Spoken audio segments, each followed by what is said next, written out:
Hello દોસ્તો, કેમ છો? તો સ્વાગત છે મારા નવા વ્લોગમાં. તો અત્યારે હું ફ્રેશ થઈ ગયો છું અને આજે લેટ ઉઠાયું છે કેમ કે સવારે વરસાદ પડતો હતો આજે, એટલે આજે રનિંગ કરવા પણ નથી ગયો અને પછી ઊંઘી ગયો તો સીધા 8:30 થઈ ગયા.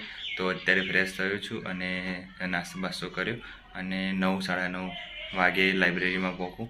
અને આજે બપોરે જમવા નહીં આવું, જમીને જ જઉં છું. એટલે મારે જે 10 કલાકનું રેગ્યુલર રૂટિન છે એ 10 કલાક થવું જોઈએ. પછી હું વહેલા જાઉં કે મોડા જાઉં, પણ 10 કલાક રીડિંગ થવું જોઈએ. કાં તો જો અત્યારે ના થાય 10 કલાક તો રાત્રે થોડા 1-2 કલાક વધારે વાંચીશ, એટલે 10 કલાક થઈ જશે. તો અત્યારે ફટાફટ હું લાઇબ્રેરી જાઉં. તો ફાઇનલી હું નીકળી ગયો છું લાઇબ્રેરી જવા અને ચાલતો ફટાફટ પહોંચી જાઉં લાઇબ્રેરી.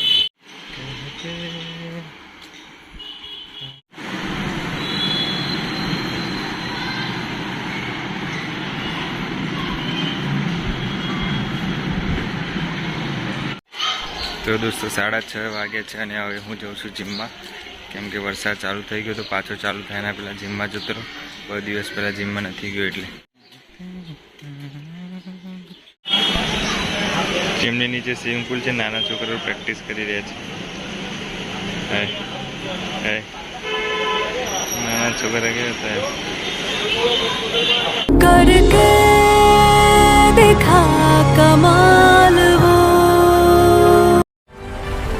मैं बनेगा चैंपियन। દોસ્તો ફાઇનલી વર્કઆઉટ પૂરી થઈ ગઈ છે અને હવે હું જઉં છું ઘરે. વરસાદ ચાલુ થઈ ગયો છે ઝરમર. તો દોસ્તો ફ્રેશ થઈને જમીને હવે હું બેસી ગયો છું વાંચવાનું. તો આજે થોડુંક જ વિજ્ઞાન ટેકનોલોજી છે એટલે થોડુંક વાંચી લઉં ફટાફટ. પહેલાં થોડી ચર્ચા કરી લઉં કે થોડા ઓછા સમયમાં કેવી રીતે એક્ઝામ ક્રેક કરી શકાય, કેમ કે હવે ટાઈમ ઓછો છે. બધા વિચારતા છે ટાઈમ છે પણ ટાઈમ નથી રહ્યો. 8મો મહિનો તો ચાલુ થઈ ગયો. 9મો, 10મો, 11મો, 12મો 4 મહિના છે. 4 મહિનામાં 8 સબ્જેક્ટ કરવાના છે, 8-9 જેવા સબ્જેક્ટ. તો કેવી રીતે કરવા એની ચર્ચા કરી લઈએ આજે, કેમ કે બધાનો મોસ્ટ ઓફલી એક ક્વેશ્ચન હતો કે ઓછા સમયમાં એક્ઝામ ક્રેક કરી શકાય PSIની આ તો કોન્સ્ટેબલની, બધું સેમ જ છે. તો ચર્ચા કરીએ કે કેવી રીતે એક્ઝામ ક્લિયર કરવી. પહેલાં તો જે સિલેબસ છે આ સિલેબસ એકવાર તમે ધ્યાનથી વાંચી લો કે સિલેબસમાં શું શું પૂછાયું છે, શું કરવાનું છે, કેટલું કરવાનું છે એ બધું જોઈ લો. તમે હવે બંધારણ લઈને બેઠા, બંધારણમાં મારે અનુચ્છેદ કરવાના છે કે અમુક કરવાનું છે, મૂળભૂત ફરજો કરવાની છે, પછી રાજનીતિના માર્ગદર્શક સિદ્ધાંત કરવાના છે. આ બધું ખબર હોય તો તમે વાંચી શકો છો. પછી તમને ખબર ના હોય તમે બંધારણની બુક લઈને બેસો છો કે મારે બંધારણ કરવાનું છે, તમે આખી બુક વાંચ કરો તો તમારે એક કંઈ કામનું નથી. એ તમે પછી ફેલ જ થાવ, કંઈ થાય નહીં એમાં. એટલે જેટલા કરવાના છે ટોપિક એટલા જ કરવાના છે.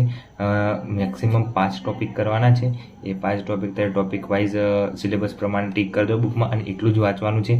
અને બીજું જે વધારાનું હોય એ બધું મૂકી દો સાઈડમાં, કંઈ કામનું નથી, એ બધું મૂકી જ દેવાનું સાઈડમાં. પછી દિનચર્યાની જેટલી તમારી એક્ટિવિટી છે એ બધું તમે હવે મૂકી દો અને સ્ટડી ઉપર જ ફોકસ કરો. જેટલું બને એટલું મેક્સિમમ વાંચો અને તમારે જે ફ્રી ટાઈમમાં છે એ ફ્રી ટાઈમમાં તમે 1 કલાક રાખો. એમાં તમારે મોબાઈલ મચેડવાનો, ઇન્સ્ટાગ્રામ જે ખોલવાનું એ કરી લો અને તૈયારી કરવાની એવી રીતે કે તમે જે વાંચો છો એનું રિવિઝન થવું જોઈએ. 2 થી 3 વાર રિવિઝન, 2-3 વાર વંચાઈ જવું જોઈએ. અને એકવાર તમે લખો, પ્રેક્ટિસ કરો, મોઢે લખો તો તમારી પાસ થવાના ચાન્સીસ વધારે છે.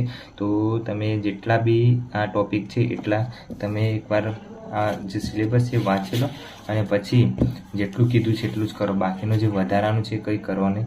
ઇતિહાસમાં જેટલું કીધું છે એટલું કરો. પછી તમે ઇતિહાસ આખું PhD કરવા જાઓ, વિશ્વ યુદ્ધ ક્યારે થયું હતું આ તે એ બધું કંઈ પૂછ્યું નથી આમાં, તો એ બધું કરવાનું જરૂર નથી. જેટલું ભારતના સંદર્ભે છે એટલું કરો. અને ગુજરાતનો વારસો, જે ગુજરાતમાં બી રાજવંશો જ કીધા છે, કંઈ વધારે કરવાનું કીધું નથી. જોઈ લઈએ તો ગુજરાતમાં કંઈ ખાસ કરવાનું નથી. ગુજરાતમાં જે રાજવંશો હતા એ જ કરવાના છે.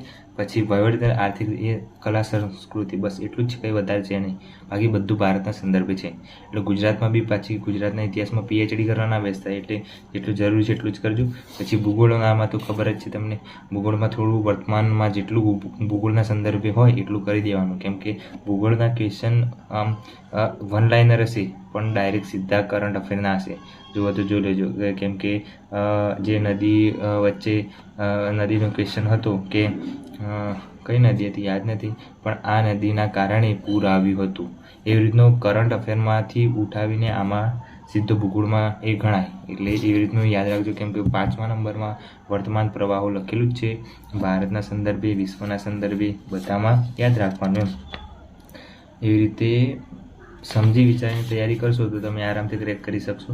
હું પણ પહેલાં જે વાંચી લેતો હતો, પણ અત્યારે થોડી સમજણ આવી છે એટલે ટ્રાય કરું છું. પણ એટલે પાસ થઈ જવા ચાન્સીસ વધારે છે. એટલે પોઝિટિવ થિંકિંગ રાખવાની, પાસ થઈ જવાશે. ન પાસ થવાય એવું છે જ નહીં. મહેનત કરીએ તો પાસ કેમ ના થવાય. બાકી ફળ આપવું ભગવાનના હાથમાં છે, મહેનત કરી આપના હાથમાં છે. તો આપણે મહેનત કરવાનું છોડવાનું નથી. આ વખતે છેલ્લો મોકો છે, એમ અંતિમ યુદ્ધ છે કરીને લડી જ લેવાનું છે, બીજું કંઈ થતું નથી. આજે એટલા માટે એવી રીતે વાત કરી રહેવી પડી છે કેમ કે બધા ક્વેશ્ચન કરતા હતા કે થોડા સમયમાં પ્રિપેરેશન થઈ શકે કે નહીં. તો બિલકુલ થઈ શકે છે, આરામથી પાસ થઈ જાવ છે બધા. તમે યુટ્યુબ પર વિડીયો જોતા હશો તો બધા 4 મહિના 3 મહિનામાં એક્ઝામ ક્રેક કરી દે છે. તો આપણને તો મોકો મળ્યો છે, હજી 5 મહિના છે તો 5-6 મહિના કહેવાય, કેમ કે હજી ડેટ નથી આવી. કાં તો ફેબ્રુઆરીમાં એક્ઝામ લેવાય તો 6 મહિના જેવું ગણી શકે, તો આરામથી એક્ઝામ ક્રેક થાય. અને મેન વસ્તુ એ છે, PSI હોય કે કોન્સ્ટેબલમાં મેન સબ્જેક્ટ 3 છે, 3 કે 4 જ સબ્જેક્ટ છે. એ કરો ને તો બી ક્લિયર થઈ જાય.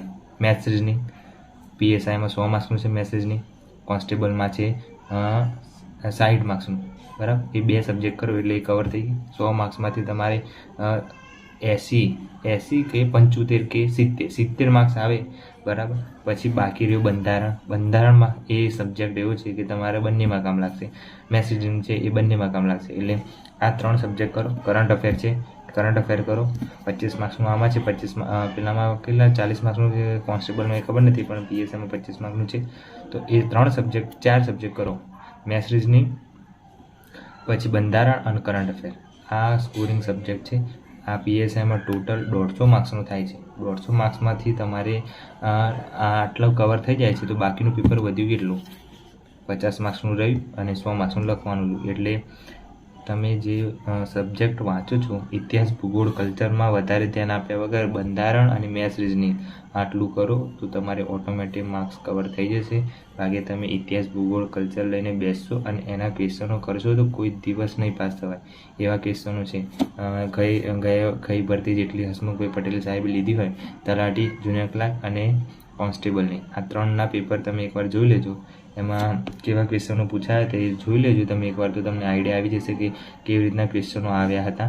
અને મેં તો આ એક્ઝામ આપેલી હતી એટલે મને ખબર છે. અને એ વખતે મેં 1 લાઇનર રીતે જે પહેલાં 2019માં પેપર લેવાયું હતું કોન્સ્ટેબલને, એ રીતની જ પેટર્નથી તૈયાર કરી હતી. એટલે કંઈ કામ લાગ્યું નહીં. હવે ખબર પડી કે આપણે આમ બધું વસ્તુ કરીને જવાનું છે. એ ગમે તે પૂછે આપણને આવડવું જોઈએ. પછી 1 લાઇનર પૂછે, નિબંધ સ્વરૂપે પૂછે, જોડકા સ્વરૂપે પૂછે, જે પૂછવું એ પૂછે, આપણને આવડવું જોઈએ બસ. એટલે છેલ્લી ભરતી છે એમ સમજીને ક્લિયર કરવાની છે. એટલે ટોપિક વાઇઝ સિલેબસ પ્રમાણે વાંચો તો આવડી જશે. અને વધારાની એક્ટિવિટી હવે બંધ કરી દો, જેટલું બને તેટલું ભણવાનું આલો. અને હું તો આ વ્લોગ રાત્રે જ બનાવ્યું છું અને સવારે જતા આવતા થોડું જે ઉતારું છું. એટલે આમાં કંઈ વધારે વાર લાગતી નથી મારે. અને છેલ્લે રાત્રે અડધો કલાક જેવું જો થાય છે વિડીયો બનાવતા અને પૂરું થઈ જાય છે. એટલે હું ઊંઘવાનું વિચારું એટલા પહેલાં તો વિડીયો સેવ કરીને સૂઈ જાઉં છું બસ. મારે વધારે ટાઈમ જતો નથી આમાં વિડીયો. અમુક એમ વિચારતા છે કે તમે તો વિડીયો બનાવો છો તો એમાં ટાઈમ નથી જતો, બીજાને સલાહ આપો, પણ મારે એવું કંઈ થતું નથી. બહુ ટાઈમ નથી જતો વિડીયો ઉતારવામાં. આ રાત્રે જ હું ઉતારું છું લાંબુ, બાકી તો બધા 10-10 સેકન્ડના જ હોય છે, વધારે નથી હોતા. એટલે આ જ છે, બીજું કંઈ નહીં. અને બીજું કે હું વ્લોગ બનાવવાનું કેમ વિચાર્યું, ક્યાંથી ચાલુ કર્યું, તો એ નેક્સ્ટ વિડીયોમાં બતાવીશ કે કેમ ચાલુ કર્યું છે મેં. અને બીજું તો કંઈ નથી. તમે મહેનત કરો, ચાલુ રાખો અને પાસ થઈ જવાશે આ વખતે તો આરામથી બધાને.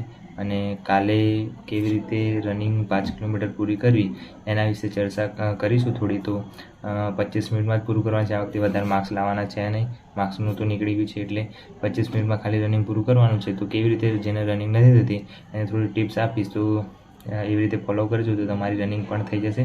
તો હવે આજ માટે આટલું રાખીએ.